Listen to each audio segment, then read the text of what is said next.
भला हुआ मेरी माला टूट गई, मैं राम भजन से छूटी। भला हुआ मेरी माला टूट गई, मैं राम भजन से छूटी। मेरे सिर से टली बला, भला हुआ मेरी माला टूट गई, मैं राम भजन से छूटी। मैं राम भजन से छूटी। नमस्कार मेरे प्यारे भाइयों, मेरे परमात्मा के प्यारे जीव हंसों। दास हमेशा परमात्मा से यही अरदास करेगा कि आप सब मेरे भाइयों का विवेक पहले से और ज्यादा ज्यादा और ज्यादा बढ़ता ही जाए। ऐसी कोई चीज ना रहे जो आपके समझ में ना आए, ऐसी कोई वाणी ना रहे जो आपको भ्रमित कर पाए। क्योंकि दोस्तों आपको बताना चाहूंगा कि वाणी बहुत प्रकार की है। सार वाणी और असार वाणी दोनों प्रकार की वाणियां होती हैं। लेकिन सतगुरु क्या कहते हैं कि हमने सार वाणी को ग्रहण कर लेना है और असार वाणी को त्याग देना है। जैसे जब हम किसी बच्चे को स्कूल में डालते हैं तो उसकी जो पढ़ाई होती है वो बहुत ही छोटे लेवल की होती है। जैसे A for apple, B for bat, C for cat, वो पूरा साल यही रटता है कि ए से एप्पल, बी से बैट, सी से कैट।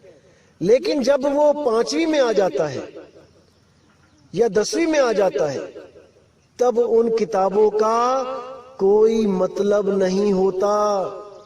अगर कोई 10वीं का बच्चा उस किताब को पढ़ने लग जाए दोबारा से तो उसको कोई ज्ञानी नहीं बोलेगा, उसको एक नादान बालक बोला जाएगा कि ये बच्चा है। इसी प्रकार वाणियों में भी लेवल होता है। शुरुआत की वाणियां बहुत छोटे निम्न लेवल की होती हैं, उसके बाद कुछ लेवल ऊंचा किया जाता है ताकि उसको कुछ समझ में आए। उसके बाद और लेवल ऊंचा किया जाता है। जो सबसे टॉप का लेवल होता है वो सार वाणी होती है, वो भेदवाणी होती है। उसके लिए भेदी गुरु की जरूरत पड़ती है। जैसे आपको बताया था मैंने कि 4 प्रकार के गुरु होते हैं। पहले प्रकार का जो होता है वो चींटी की चाल से चलना सिखाता है। दूसरा जो होता है वो मकड़ी की चाल से चलना सिखाता है। जो तीसरे प्रकार का गुरु होता है वो मछली की चाल से चलना सिखाता है। और जो चौथे प्रकार का गुरु होता है वो विहंगम चाल से चलना सिखाता है। ये चारों चालें अलग अलग हैं। और अगर कोई कहे कि ये चारों चालें बदल जाती हैं, यानी पहले मैं चींटी की चाल चलूंगा, फिर अपने आप ही वो मकड़ी की चाल बन जाएगी, फिर अपने आप ही भक्ति करते करते वो मछली की चाल बन जाएगी और फिर वो विहंगम हो जाएगी, तो ऐसा नहीं होता। ऐसा अगर हो जाए तो जो आपको राम नाम देते हैं, जो लोग राम जी की कथा गाते हैं और केवल राम जपने के लिए देते हैं, तो उस राम से भी आपका मोक्ष हो जाना चाहिए। क्योंकि वो राम का भी एक जाप है। अगर जाप जपते जपते स्वयं अजपा हो जाए और वही अनहद हो जाए और वही सार हो जाए, फिर तो सतगुरु की जरूरत ही नहीं है। किसी को भी गुरु बना लो और किसी से भी कोई मंत्र ले लो, वो अपने आप ही बदलता चला जाएगा। ये बातें कोई मूर्ख ही कर सकता है, ज्ञानी पुरुष ऐसी बातें नहीं करते। तो मेरे भाइयों, आज जो हम वाणी लेंगे वो गरीबदास जी की वाणी लेंगे और एक वाणी नहीं लेंगे, कई वाणियां ली जाएंगी जिनके बीच बीच में अर्थ बताए जाएंगे, वो गूढ़ रहस्य बताए जाएंगे। जिसके लिए मैं हमेशा बोलता हूं कि मूर्खों को समझाने के लिए, कम अकल जीव को समझाने के लिए बंदी छोड़ को कई तरह की लीलाएं करनी पड़ती हैं। बहुत कुछ छल छिद्र करने पड़ते हैं, कि ये जीव समझ जाए। कई जगह उन्होंने लोकों का वर्णन किया कि सतलोक में ये मिलेगा, वो मिलेगा, अलख लोक में ये होगा, वो होगा। गरीबदास जी ने भी बहुत कुछ बोला कि वहां पर ऐसे ऐसे मिठाइयां होंगी, हंस होंगे, हंसिनी होंगी, वहां पे नगाड़े बजेंगे, चंवर करेंगे, सिंहासन लगा होगा परमात्मा का। बहुत कुछ बोला, लेकिन वो सार नहीं है। आज सार और असार वाणी का निर्णय करेंगे कि एक ही संत दो चीजें कैसे बोल सकता है, वो भी एक दूसरे के विपरीत। आज इसका निबेड़ा करेंगे ताकि आपके आंखों से जो भ्रम की पट्टी है, जो इन अधूरे गुरुओं ने और कसके टाइट करके बांध दी है, आज उसको खोल देंगे। तो सबसे पहले वाणी लेते हैं गरीबदास जी की। क्या कहते हैं साहिब? सतगुरु के लक्षण कहूं मधुरे बैन विनोद, चार वेद शास्त्रा कहे 18 बोध। अब ये जब वाणी गरीबदास जी महाराज ने लिखी तो उसका कोई कारण था। उसका मतलब ये नहीं था कि जो इन वेद, इन 18 पुराण को जो समझाएगा वही सतगुरु होगा। अरे मेरे भाई, आज तक यही तो करते आए हैं हम लोग। अगर इन ग्रंथों को समझाने वाला सतगुरु होगा तो फिर संतों के ग्रंथों को समझाने वाला क्या होगा?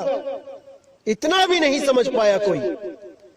ये प्रथम क्लास की पढ़ाई है, पहली क्लास की, कि कम से कम जो कुछ भी नहीं करता है, जो मांस भक्षण करता है, शराब पीता है, तो कम से कम उस गुरु की शरण लग जा जो वेदों की कहानियां, जो पुराणों की कहानियां, श्री रामचंद्र जी की, श्री कृष्ण जी की कहानियां सुना के उसके मन में थोड़ा सा प्रेम पैदा करे कि भगवान भी कोई चीज है। ये इसलिए बोली गई है, इसलिए नहीं बोली गई है कि सतगुरु आके पुराण में बताएगा, खोल के, वेद खोल के बताएगा। बिल्कुल नहीं। कैसे नहीं, वो अब बताते हैं। तो गरीबदास जी क्या कहते हैं? पोथी तो थोथी भई थूक बिलोवे काही, चार वेद पंडित पढ़िया ओ अक्षर नहीं माही। ओह अक्षर नहीं अक्षर कलम लिखिया नहीं जाए, पूछे व्यास सुखदेव को कथा कहत है काहे। तो साहिब ने बिल्कुल क्लियर कर दिया कि जो ये वेद, पुराण, गीता, भागवत जो पढ़ पढ़ के जो आगे शिष्य बना रहे हैं, उनके लिए बोल दिया कि पोथी तो थोथी भाई, कि इस पोथी में कुछ नहीं रखा भाई, थोथी है ये। थूक बिलोवे काही, कि जैसे दही को मथ के मक्खन मिलता है, लेकिन पानी को मथ के कुछ भी नहीं मिलता है। लेकिन इसको तो थूक बोल दिया साहिब ने। थूक बिलोवे काही, चार वेद पंडित पढ़िया ओ अक्षर नाही माही, कि चारों वेदों का ज्ञान रख लिया तुमने पढ़ पढ़ के। आजकल के गुरुओं का भी यही हाल है, वेदों को घोट लेते हैं, पुराणों को घोट लेते हैं, फिर उन्हीं में से मंत्र उठा के पकड़ा देते हैं। साहिब कहते हैं ओ अक्षर नाही माही, जिस अक्षर की कबीर साहब, गरीब साहब, सब संत बात कर रहे हैं, वो अक्षर इन वेद पुराणों में है ही नहीं। एक अक्षर की बात है केवल, वो एक अक्षर जिसको मिल जाए उसका बेड़ा पार हो जाए। अब साहिब कहते हैं ओ अक्षर नहीं अक्षरम कलम लिखिया नहीं जाए, पूछो व्यास सुखदेव को कथा कहत है काहे। कि वो नी अक्षर, वो एक ऐसा अक्षर जो नी अक्षर है, जो अक्षरों में नहीं आता, वो कलम लिखिया नहीं जाए, उसको कलम लिख ही नहीं सकती। अरे तुम कौन से ग्रंथ ढूंढ रहे हो, कौन से ग्रंथों में उस अक्षर को ढूंढ रहे हो? वो किसी ग्रंथ में नहीं लिखा है, वो लिखा ही नहीं जा सकता, क्योंकि साफ बोल दिया कलम लिखा नहीं जाए। कलम के द्वारा उस अक्षर को लिखा ही नहीं जा सकता किसी ग्रंथ में। अरे तुम क्या सोच रहे हो, क्या पढ़ रहे हो, क्या ढूंढ रहे हो ग्रंथों में? वो अक्षर ग्रंथों में नहीं है, जिसके लिए गरीबदास जी ने बोला 52 अक्षर लेख राम रंग होरी हो, वो आखर या में ना ही राम रंग होरी हो, रहे शेष का शेष राम रंग होरी हो, कागज कलम कलेश राम रंग होरी हो। कि ये कागज कलम कलेश है, ये अक्षर तुम्हें उलझाने के लिए बनाए गए हैं। अगर तुम इन अक्षरों का जाप करते हो, अगर इन अक्षरों को पढ़ के ज्ञान को समझते हो कि वो अनाम है, अकह है, अबोल है, अचल है, तो ये अक्षर तुम्हारे साथी हैं, ये तुम्हें दिशा दे सकते हैं। लेकिन अगर तुम वो अक्षर भी इसमें ढूंढते हो जो परमात्मा ने इन ग्रंथों से परे रखा है, तो तुमसे बड़ा मूर्ख कोई नहीं है भाई। परमात्मा ने साफ बोला है, 33 अरब ज्ञान हम भाखा, मूल ज्ञान को न्यारे राखा। वो मूल शब्द को, वो सार शब्द को न्यारा रखा है, हर ग्रंथ से न्यारा, क्योंकि वो लिखा ही नहीं जा सकता, उसको कोई लिख ही नहीं सकता, वो सार नाम ऐसा है। लेकिन इन अधूरे गुरुओं ने ऐसा जाल बुना कि सब उसमें उलझ गए, बुद्धि विवेक भ्रष्ट कर दी सबकी। लेकिन मेरे भाइयों, अब बिल्कुल चिंता ना करो, एक एक चीज को ऐसे खोल के समझा दिया जाएगा कि आने वाले अनंत युगों तक ये काल के दूत किसी को नहीं भरमा पाएंगे। ये मेरा वादा है आप लोगों से। लेकिन आपने भी पूरा विवेक लगाना है कि मैं कहना क्या चाहता हूं, तभी बात बनेगी मेरे भाई। अन्यथा मैं ऐसे ही बोल के एक दिन चला जाऊंगा और कुछ हाथ पल्ले नहीं लगेगा। इसीलिए बोल रहा हूं, पूर्ण विवेक जगा लो अपना। एक भी ऐसी चीज ना रहे जो आपको भ्रमित करे, दिल में शंका उत्पन्न करे, ऐसी कोई चीज ना रहे। तो गरीबदास जी कहते हैं, ओ अक्षर नी अक्षरम कलम लिखिया नहीं जाए, पूछी व्यास सुखदेव को कथा कहत है काय। कि क्यों तुम ये कथाएं कह कह के जीव को उलझा रहे हो? वो अक्षर इन कथाओं में नहीं मिलेगा, ना ही इन कथाओं को सुन के किसी का मोक्ष होगा, क्योंकि मुक्ति केवल और केवल शब्द से मिलती है मेरे भाई। और शब्द ही मुक्ति का दाता है, शब्द ही गुरु है, कोई देह गुरु नहीं है। देह गुरु तो केवल शब्द का भेद बताने के लिए संसार में आता है, उसके बाद वो शब्द का भेद बता के चला जाता है। और जो शब्द का भेद आपको दिया जाता है, असल में वही शब्द गुरु है, जो आपकी सुरती की संभाल करेगा, जो आपकी सुरती को इस 3 लोक से पार करेगा। उसी शब्द को ध्याना है मेरे भाई, उसी शब्द को ध्याना है, जिसके लिए गरीबदास जी ने बोला, सुरग नरक नहीं मृत्यु है, नहीं लोक बंधान, गरीबदास जिंदा कहे शब्द सत्य प्रमाण। देखो यहां कितना क्लियर कर दिया। अगर आप विवेकी होगे, एक पल में समझ जाओगे कि यहां क्या बताया जा रहा है। सुरग नरक नहीं मृत्यु है, यानी जो ज्ञानी जीव होते हैं उनके लिए स्वर्ग नरक मृत्यु ये कुछ नहीं होता, कुछ भी नहीं होता। वो कभी मरते नहीं हैं, वो अमर होते हैं। ये दुनिया का भ्रम है कि कोई मर रहा है या कोई पैदा हो रहा है। आत्मदेव कभी मरता और पैदा नहीं होता, वो हमेशा हमेशा अचल है। अगर उस आत्मदेव को आपने अपने स्वरूप को प्राप्त कर लिया तो आप भी जन्म मरण से, स्वर्ग नरक से न्यारे हो जाते हो।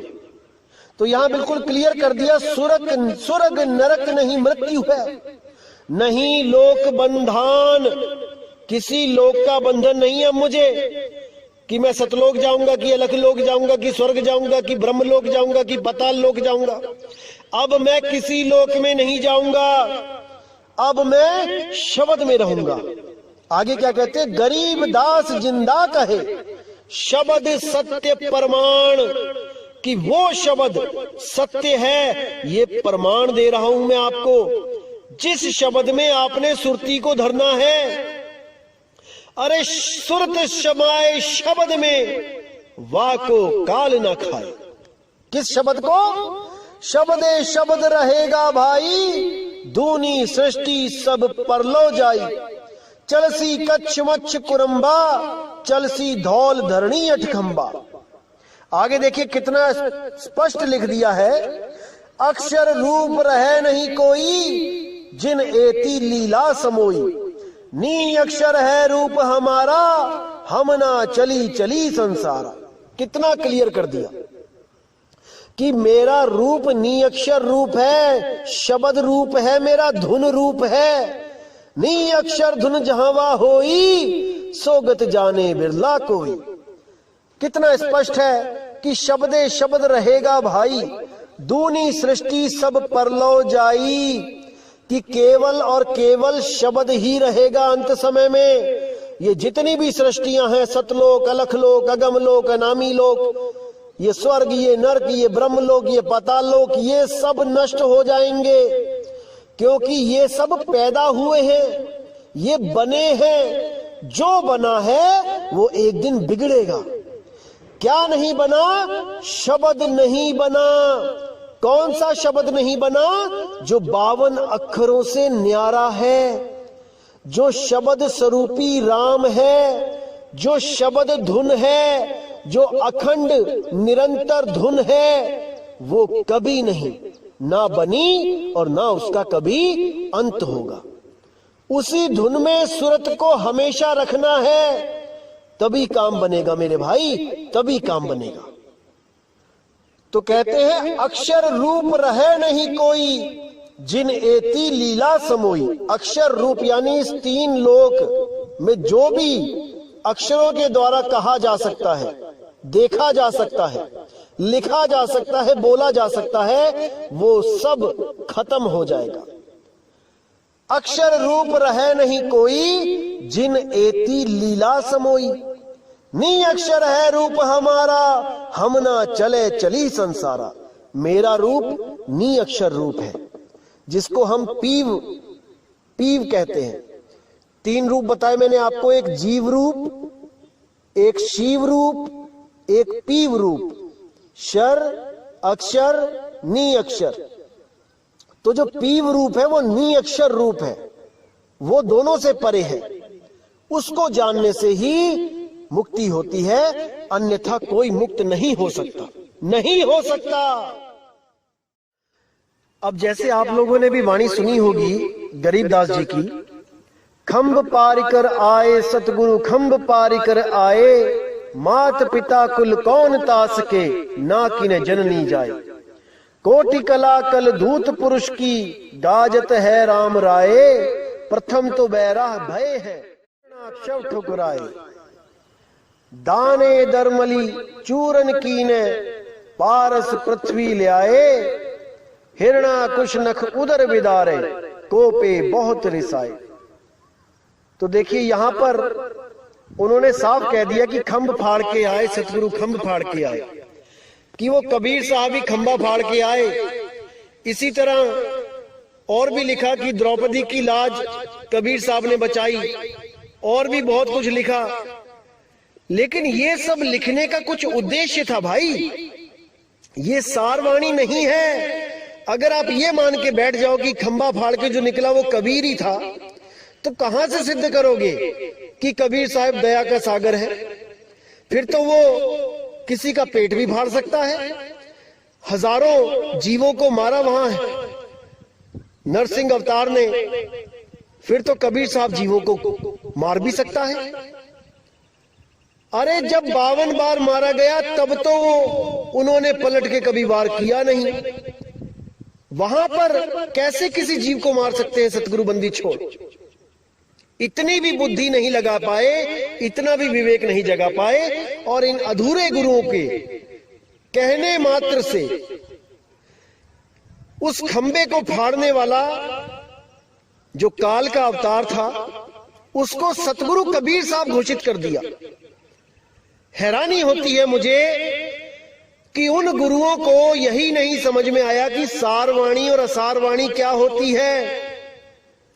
सारवाणी अलग होती है भाई, उसमें से सार निकालना पड़ता है, और असारवाणी होती है नादान शिष्यों के लिए, जैसे धर्मदास जी के लिए लोक बताए कि सतलोक में ऐसा होगा वैसा होगा, ताकि धर्मदास जी का मन बैकुंठ लोक से छूट जाए, ब्रह्मलोक जाने से मना कर दे। इसीलिए साहिब ने बोला, ना कहीं आना ना कहीं जाना, आपे में आप समाना, शब्द में शब्द समाना। इसीलिए बोला। तो क्या कहते हैं अगली वाणी में देखिए गरीबदास जी, तब आपको समझ में आएगा कि सारवानी और असारवानी क्या होती है। आइए देखते हैं। तो अपने ही ग्रंथ साहब में पेज नंबर 797 पर साफ लिखा है, साधो अविगत रूप अपारा हो, आसन असतल नहीं तास के, है माही पर न्यारा हो। अब यहाँ पे साफ बोल दिया कि अविगत रूप, वो रूप जो किसी को नहीं पता, वहां कोई नहीं पहुंच सकता। अविगत, जहां पर किसी की गति न जा सके। अविगत रूप अपारा हो, आसन असतल नहीं तास के, वहां कोई आसन नहीं लगा भाई। कोई सोचे वहां सिंहासन पे परमात्मा बैठा है, ऐसा नहीं है। आसन असतल नहीं तास के, माही पर न्यारा हो, है माही पर न्यारा हो। यानी वो इस घट पे ही है, इस शरीर के द्वारा ही मिलेगा, लेकिन इस घट में होता हुआ भी इससे न्यारा है। ये भेद है। कैसे प्राप्त होगा? केवल और केवल भेदी सतगुरु से प्राप्त होगा कि वो कैसे घट में होता हुआ भी घट से न्यारा है। ये तभी पता लगेगा भाई जब किसी भेदी गुरु की शरण में जाओगे। अब आगे साफ लिखा है, नरसिंह रूप धरे नहीं सतगुरु, नहीं बावन अवतारा हो, हिरण्याकुश के उदर बिदारे, यहो माया विस्तारा हो। कि नरसिंह रूप का जो लोगों ने बोल दिया कि कबीर साहब का रूप था, वो नहीं था। नरसिंह रूप धरे नहीं सतगुरु। समझ जाओ इस बात को मेरे भाई, समझ जाओ। जो अभी भी नहीं समझेगा वो कभी नहीं समझेगा, क्योंकि मेरे भाई समझने के लिए बात है जरासी, नहीं तो 84। तो साहिब ने साफ लिख दिया, नरसिंह रूप धरे नहीं सतगुरु, नहीं बावन अवतारा हो, हिरण्याकुश के उदर बिदारे, यहो माया विस्तारा हो। ये माया का विस्तार है, ये कबीर साहब का रूप नहीं है जो खंबा फाड़ के बाहर आ गए और लाखों जीवों को मार दिया। ये सब माया का परपंच है, माया का खेल है। तो आइए देखें कि इस वाणी से, ये गरीबदास जी जो शिष्य है कबीर साहब के, इस वाणी से गुरु जी की वाणी मैच खाती है कि नहीं। आइए देखते हैं। उससे भी पहले हम कबीर साहब की वो वाणी देखेंगे जो छोटे बच्चों को समझाने के लिए उन्होंने बोली है, यानी जो भक्ति से जिनका लेना देना नहीं है उनको कुछ समझाने के लिए बोली है, जिसको हम जगतवाणी कह देते हैं। भगतवाणी नहीं है ये जगतवाणी है। तो क्या कहती है वाणी? गुरु ग्रंथ साहब अंग नंबर 1194 1194 पे, प्रभथम्ब ते निकसे कै बिसथारी, हर नाखस छेदियो नख बिदार, ओ परम पुरख देवादि देव, भगत हेत नरसिंह पेव, कहे कबीर को लखे न पार, प्रहलाद उघारे अनेक बार। अब इस वाणी को दिखा के भी कई लोग सिद्ध करते हैं कि देखो गरीबदास जी भी कह रहे हैं कि खंभ फाड़ के सतगुरु बाहर आए, और कबीर साहब भी कह रहे हैं कि वो देवादि देव परम पुरुष वही रूप धारण करके आया। नहीं मेरे भाई, इसी को समझना है। भगतवाणी और जगतवाणी में बहुत फर्क होता है। जब तक आप भगतवाणी यानी कि असार के साथ जुड़े रहोगे, आप सार को प्राप्त नहीं कर सकते। इसी तरह हर वाणी का अलग मतलब निकलता है जब आप किसी भेदी सतगुरु के पास जाते हो। अब इस वाणी से सिद्ध हो जाता है कि गरीबदास जी ने जो बोला था कि खंभ फाड़ के बाहर निकले सतगुरु, वो सही है। लेकिन अब अगली वाणी आप देखिए बीजक में से, तब आपको समझ में आएगा कि सत्य क्या है, असत्य क्या है। तो आइए देखें बीजक की वाणी क्या लिखा है। संतों आवे जावे सो माया, साफ कर दिया साहिब ने कि जो आए और जाए वो माया है। संतो आवे जावे सो माया, है प्रतिवाल काल नहीं वाके, ना कहूं गया ना आया। जो परमात्मा है असली वो कहीं आता जाता नहीं है, वो अचल है, अबोल है, अडोल है, अकह है, अनाम है। का मकसूद मच्छ कछ होना, संखा सुर न संहारा। है दयाल द्रोह नहीं वाके, कहूं कौन को मारा। कि वो तो दयाल है, वो किसको मारेगा। और जो ये सोचता है कि वो किसी को आके मारता है तो उससे बड़ा मूर्ख कोई नहीं, वो किसी को नहीं मारता भाई। तो आगे साफ कह दिया, ये सब काम साहिब के नहीं, झूठ कहे संसारा। खंब फार जो बाहर होई, ते ही पतीजे सब कोई। हिरण्या कुस नख उदर बिदारे, सो करता नहीं होई। बावने रूप बलि को जाचे, जो जाचे सो माया।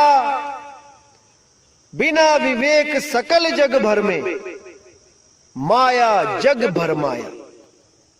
बिल्कुल साफ कर दिया साहिब ने कि जिसके पास विवेक नहीं है वो इस जग में भरमता ही रहता है, उसको कोई ठौर मिल ही नहीं सकता। क्योंकि एक तो विवेक कम है, ऊपर से कोई विवेक दे तो उसको अपना दुश्मन समझ लगते हैं, उसको दुश्मन समझने लगते हैं। यही उनकी पतन का कारण बनेगा। अगर सत्य के पुजारी हो मेरे भाई, तो सत्य को सुन के सत्य से प्रेम करना सीख लो। अगर सत्य को तज दोगे तो यहीं धक्के खाते रह जाओगे, यहीं भरमते रह जाओगे। जान पूज सांची तजे। अगर कोई भी जानबूझ के सत्य को तजता है तो उससे बड़ा खुद का दुश्मन नहीं है उसका कोई, वो स्वयं का ही नाश करेगा। इसीलिए साहिब ने बोला कि शब्द विवेकी पारखी, सो माथे का मोर। गुरु मेरे सभी बड़े, अपनी अपनी ठौर। कि बहुत गुरु मिलेंगे संसार में, लेकिन वो शब्द भेदी गुरु नहीं मिलेगा। करोड़ों में से कोई एक गुरु होगा जिसके पास शब्द का भेद है, अन्यथा सबके सब इन 52 अक्षरों में ही खुद भी उलझ जाएंगे और अपने भक्तों को भी उलझा देंगे। और भक्ति करवा के 52 अक्षरों की किसी ना किसी लोक में भेज देंगे, फिर उसी लोक से वापस यहीं पर आके जन्म लेना पड़ेगा। और पता नहीं कौन सा जन्म मिले, कुत्ता बिल्ली बकरा हाथी घोड़ा, कोई ठा नहीं मिलेगा भाई, कोई रास्ता नहीं मिलेगा। इसीलिए साहिब कह रहे हैं कि फूटी आंख विवेक की, लखे न संत असंत, जाके संग 10-20 है, वाको नाम महंत। जिसके साथ 50, 100, 1000, 10,000 बंदे खड़े हो जाते हैं, वही जगत गुरु बन के बैठ जाता है, वही सतगुरु बन के बैठ जाता है। अरे भाई, विवेकी सतगुरु को ढूंढो, अन्यथा यहीं भटकते रहोगे, यहीं भटकते रहोगे। तो इन वाणियों को पढ़ के अगर कोई ये सोचने लगे कि देखो कबीर साहब और गरीबदास तो दोगले हैं, एक जगह कहते हैं कि वो खंबा फाड़ के सतगुरु निकला, कबीर निकला, और एक तरफ कहते हैं कि वो माया थी, तो सब उनको दोगले समझने लग जाएंगे। लेकिन ऐसा नहीं है भाई। बच्चों को समझाने के लिए ज्ञान कुछ और होता है, बड़ों को समझाने के लिए ज्ञान कुछ और होता है। नादान लोगों को समझाने के लिए ज्ञान कुछ और तरीके से समझाना पड़ता है, और विवेकी पुरुषों के लिए ज्ञान कुछ और होता है। इसी तरह जब मैं कहता हूं कि किसी लोक में नहीं जाना, कोई लोक नहीं है, ये नहीं है, वो नहीं है, कहीं नहीं जाना, तो आप लोग मुझे झूठा समझने लग जाते हो। जबकि मेरी इस बात में बहुत बड़ा भेद छुपा होता है जो आपके समझ में नहीं आ सकता। इसीलिए कह रहा हूं कि मैं वही बोलता हूं जो कबीर साहब बुलवाते हैं। उन्होंने क्या बोला इन लोगों के लिए कि लोक आलोक शब्द है भाई, जिन जाना तिन संशय जाई। एक तरफ कबीर साहब ने पूरा जोर लगाया कि सतलोक में सतपुरुष है, ऐसे 16 पुत्र पैदा हुए, ऐसे सृष्टि बन गई, ऐसे काल के जाल में फंस गए सब जीव। और एक तरफ कह रहे हैं कि लोक आलोक शब्द है भाई, कोई लोक नहीं है, जितने भी लोक हैं ये सब जाल है, ये सब भरम जाल है, कोई लोक नहीं है। शब्द में आ जाओ, शब्द ही लोक है, शब्द ही परमात्मा है, शब्द ही गुरु है, शब्द से भिन्न और कछु नहीं। तो इस शब्द को समझ जाओ मेरे भाई। आप लोग इसलिए नहीं समझ पा रहे हो क्योंकि अभी आप पवित्र ज्ञान में उलझे हो। जिस दिन आपको मूल ज्ञान की समझ आ गई उस दिन आप पवित्र ज्ञान को त्याग दोगे। पवित्र ज्ञान तुम जग में भाखो, मूल ज्ञान गुप्त कर राखो। मूल ज्ञान तब लग छुपाई, जब लग द्वादश पंथ ना मिट जाई। मेरे भाई समय आ गया है, अब समझ जाओ मूल ज्ञान को। अभी भी नहीं समझे तो कभी नहीं समझोगे मेरे भाई, कभी नहीं। तो इसीलिए मेरे भाई वाणी बहुत प्रकार की है, वाणियों में बहुत गहरे भेद छुपे होते हैं, रहस्य होते हैं। हर आदमी के बस की बात नहीं होती है वाणियों को खोलना। इसीलिए मैं कह रहा हूं कि हमारे सत्संग को सुन के पूरा विवेक जागृत करो कि क्या बताया जा रहा है, और पूरा मनन करो। अपने आप से सवाल पूछो कि जो मैंने कुछ बोला है वो सत्य बोला है कि असत्य बोला है। मेरे भाई जवाब आपके अंदर से आएगा, किसी को पूछने की जरूरत नहीं पड़ेगी कि मैं क्या बोल रहा हूं। एक एक चीज अंदर से आएगी। और जिस दिन आप मेरी बातों को समझने लग गए, याद रखना मेरे भाई, उस दिन मैं नहीं कोई और समझा गया आपको। क्योंकि इस दास के बस की बात नहीं है कि किसी को समझा सके, क्योंकि 10 साल मैंने पूरी कोशिश करके देख ली थी समझाने की, पर नहीं समझा पाया। तो अगर कोई आपको समझा गया तो वो कोई और होगा मेरे भाई, वो बंदी छोड़ कबीर होगा। वही आपके विवेक को बढ़ा सकता है। इस दास में इतनी समर्थता नहीं कि किसी का विवेक बढ़ा सके। और जब बंदी छोड़ समझाना शुरू करेंगे मेरे भाई तो सपने तक में ये सत्संग चलेंगे, सपनों में भी आपको ये सत्संग प्राप्त होगा। इसको अनुभव करके देख लेना। याद रखना मेरे भाई, सपने में भी सत्संग चलेंगे। और जिस दिन सपने में सत्संग चलने लग गए उस दिन समझ लेना कि आपका आत्म कल्याण अब दूर नहीं है। अब बंदी छोड़ की नजर हो गई है आप पे, उसकी दया हो गई है आप पे। तो दोस्तों, आप लोग भी सोचोगे कि आखिर कबीर साहिब को, गरीबदास साहिब को ये सब करने की जरूरत क्यों पड़ी? क्यों अपनी ही वाणियों में अपनी ही वाणियों को काट के अधूरा साबित कर दिया? मेरे भाई, आप लोग की सोच वहां तक नहीं पहुंच सकती, क्योंकि उनको पता था कि गरीबदास जी के पंथ में एक से एक काल के दूत आएंगे और जीवों को भरमाएंगे। तो अपने जीवों के उद्धार के कारण उनको ये लीला करनी पड़ी। अपने ही ग्रंथ में 2 तरह का ज्ञान रखना पड़ा, क्योंकि उनको पता था काल के दूत सार को नहीं जान पाएंगे, वो असार को ही पकड़ेंगे। क्योंकि सार कोई मंत्र नहीं है, भेद है, और बिना भेदी गुरु के वो प्राप्त नहीं हो सकता। ये काल के दूत ग्रंथ पढ़ पढ़ के गुरु बन जाएंगे, मंत्रों को खोज खोज के लेके आएंगे, नया से नया मंत्र, लेकिन उस भेद को नहीं प्राप्त कर पाएंगे जो स्वयं कबीर साहब आके देते हैं। इसीलिए कबीर साहिब को, गरीबदास जी को ये वाणियां लिखनी पड़ी। लेकिन साहिब ने निर्णय किया है कि सतगुरु ऐसा चाहिए जैसा सूप सुहाए, सार सार तो गही रहे थोथा दे उड़ाए। इन वाणियों में से भी सार को निकाल के और थोथे को जो उड़ा देगा वही बंदी छोड़ है, वही सतगुरु है। और दोस्तों, जहां पे भी मैंने बोला है कि ये असार वाणी है, असल में वो असार वाणी कहने को है, उसको हम जगत वाणी बोल सकते हैं, उसको हम पवित्र ज्ञान बोल सकते हैं।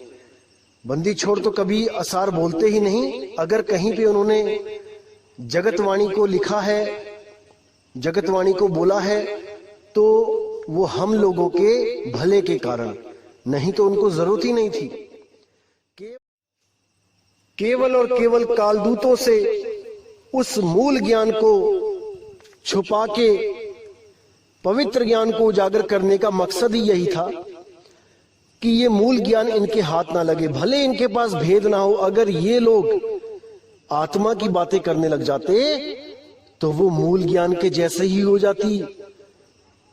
भले उनके पास मूल ज्ञान ना होता, लेकिन वैसी बातें करके वो जीवों को भ्रमित कर देते। जीवों को लगता हमारे गुरु भी यही बात करते हैं जो ये मदन साहिब के पंथ वाले बात करते हैं, हमारे गुरु भी यही बोलते हैं कि आत्मा को प्राप्त करना है। तब कोई डिफरेंशिएट नहीं कर पाता, अलग अलग नहीं कर पाता ज्ञान को। इसलिए कबीर साहब ने पहले इन 12 पंथों के ज्ञान को उजागर होने दिया और सबसे आखिर में मदन साहिब को उजागर किया, सबसे अंत में, ताकि कोई भी अपने ज्ञान को बदल ना पाए। ये सब अपनी अपनी पोथियां भर लें, अपने अपने ग्रंथ भर लें, अज्ञान लिख लिख के अपना, और जब मदन साहिब का ज्ञान प्रकट होगा तब कोई भी अपने ज्ञान को बदल ना पाए। इसलिए सबसे आखिर में मदन साहिब को प्रकट किया गया, उनके ज्ञान को प्रकट किया गया, उनके विवेक को प्रकट किया गया। इसी तरह दोस्तों, मेरे भाइयों, संतों की वाणी में बहुत गहरे राज होते हैं।